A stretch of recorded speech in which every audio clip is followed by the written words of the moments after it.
ஓம்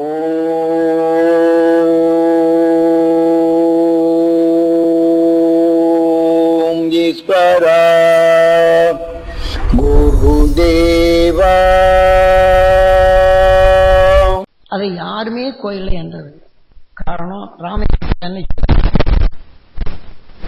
சீதாவை திருமணம் செய்யறதுக்காக சுயவரத்தை ஏற்படுத்துறாங்க. அந்த சுயவரத்தை ஏற்படுத்தணும்னு என்ன ஆகுது, அவங்கவுங்க திறமைகளை காட்டுறாங்க. ராமன் என்ன செய்யறான், தீமை செய்யும் காண்டு வைத்து ஒழித்திட்டான். ஏன்னா அந்த நாணல் ஏற்றி தானே இருக்கணும். அதனால காண்டு வைத்தல நாணல் ஏற்றி தான் இருக்கணும். அப்ப அதையும் ஒழிச்சாச்சுன்னா என்ன ஆகும்?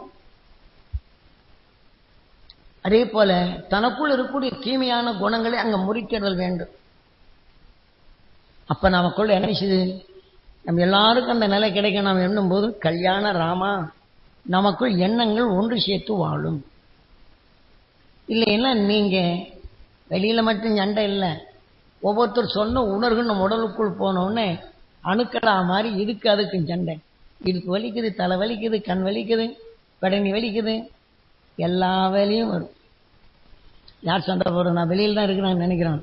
அவங்க உணர்வு நமக்குள் கவர்ந்து அந்த அணுவாக விளைய போகும்போது நமக்குள்ள இருக்கக்கூடிய நல்ல குணங்கள் இருக்கும், சண்டை வரும். சண்டை வந்துகிட்டே இருக்கும், யாரும் மாற்ற முடியாது. அப்போ உங்க நல்லதை ஒன்றும் செய்ய முடியாது. நீங்க நல்லது எதை செய்தாலும் விஷயங்கள் பட்டவன மாறிப்போம். அதே நிலைதான் மனக்குழப்பங்கள், மன சஞ்சலங்கள், எது நிம்மதி இல்லாமலோ குடும்ப வாழ்க்கை நிம்மதியற்ற வாழ்க்கையா இருக்கு. எத்தனை கோடி உடல்களை கலந்து கொண்ட பெண் இந்த மனித உடல்ல வேதனை என்ற உணர்வுகள் வந்து விடுது. அதை துடைக்கிறதுக்கு மார்க்கம் காட்டினா ஞானிகள். அதை யாரும் நாம் செய்வதில்லை. ஆகவே இங்கே கல்யாண ராமேஸ்வரத்தில் என்ன செய்யறாங்க, நான் மனிதனாக பிறந்தானே வேணும் 100 வருஷம் ஆள போறோம். என்ன செய்யறான், நேரம் ஆகிவிட்டதுன்னு ராமன் என்ன செய்யறான், மணலுக்கு வச்சு பூஜிக்க ஆரம்பிக்கிறான். ஏன்னா இந்த கொஞ்ச நாள் தான் இந்த உடல்ல வாழ்றோம், அதுக்குள்ளுக்கு என்ன செய்யறோம், எல்லாருடைய மனசையும் ஒன்னாக்க வேண்டும் என்று ராமேஸ்வரத்தில் இதை காட்டுறாங்க.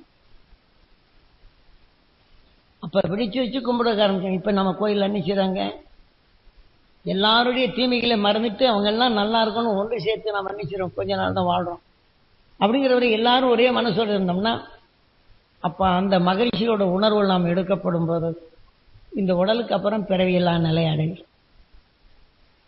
இல்லைன்னா இன்னைக்கு மனிதன் நாளைக்கு எந்த குணத்தை எடுத்துமோ அதான் சிவனாலயத்தில் நந்தீஸ்வரன் சிவனுக்கு கணக்கு பிள்ளை. நாம் சுவாசிப்பது உயிரான ஈசன் அது உருவாக்கிவிடும். கோபம் என்று உருவாக்கின ரத்த கொதிப்பு, வேதனை வேதனை எத்தனை வகை, சரவாங்கி நோய், வாத நோய், மூட்டு வாதம், முடக்கு வாதம், இதை போல வாதங்கள் வந்து